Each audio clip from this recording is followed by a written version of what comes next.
भैया देश दुनिया में तो चल रही है जंग।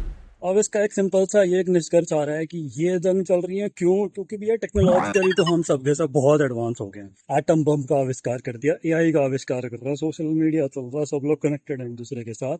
लेकिन इसके बाद भी हम लोग एक दूसरे से कनेक्टेड नहीं है। क्यों? क्योंकि भैया कल्चरली डेवलपमेंट नहीं हुआ है, टेक्नोलॉजिकली डेवलपमेंट होता रह रहा है। अब इसे कहते हैं भाई मेटा क्राइसिस। मेटा क्राइसिस का मतलब होता है भाई क्राइसिस का क्राइसिस। इसका मतलब इतने सारे क्राइसिस हैं कि ये मिलके बहुत तगड़ी वाली खिचड़ी बना दी है। अब खिचड़ी समझो क्या होती है। खिचड़ी ये है कि ये कल्चरली डेवलपमेंट हमारा हुआ है, सारे के सारे लोग डेवलपमेंटल स्टेज में लेवल 4 और उससे नीचे हैं। यानी या तो भाई ये सिर्फ और सिर्फ अस वर्सेस देम की मेंटालिटी है कि हमारा ग्रुप ऊपर है तुम्हारा ग्रुप नीचे, जो कि रेसिज्म, जेंडरिज्म, कास्टिज्म इन सब में चलता है।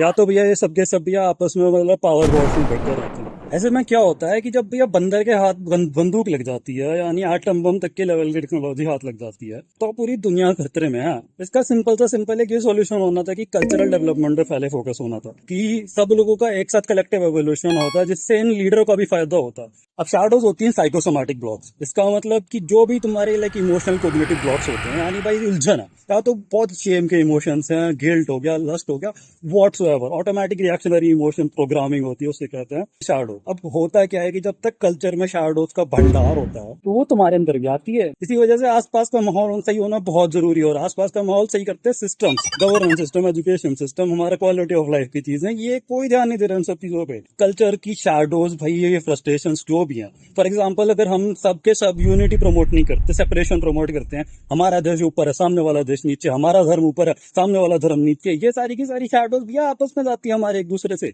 भाई अब मैं सबसे मेन अवेयरनेस में लाना चाहता हूँ, ये जमाना जो आ रहा है है एज ऑफ एआई। और एज ऑफ एआई का मतलब है भैया वो आपस अब रिसर्च का एरा आना स्टार्ट हो रहा है। इसका मतलब कोई इन्फॉर्मेशन अब प्रिविलेज नहीं रही है, नॉलेज विजडम प्रिविलेज नहीं रही है। एंड इसमें सबसे इंपॉर्टेंट चीज ये है कि हम जैसे लोग, यानी एक ओपन सोर्स कम्युनिटी, वो लोग हम आपस में हम डेवलप करें तो बहुत इंपॉर्टेंट है। एंड मेरा ये इनिशिएटिव है कि मैं ये जो डेवलपमेंट है मैं ये सब लोगों के लिए अवेलेबल कर रहा हूँ, इन प्रिविलेज को भी सब लोगों को एक्सेस करवाता हूँ। And this is the reason I am working on human OS, life OS and civilization OS, ताकि ये सारी की सारी चीजें सबके लिए अवेलेबल हो। स्पेशली एक एजुकेशन जो कि अब हम इंसानों को एज अ ह्यूमन मिलनी चाहिए थी, जो कि ह्यूमन ओएस का रीजन है।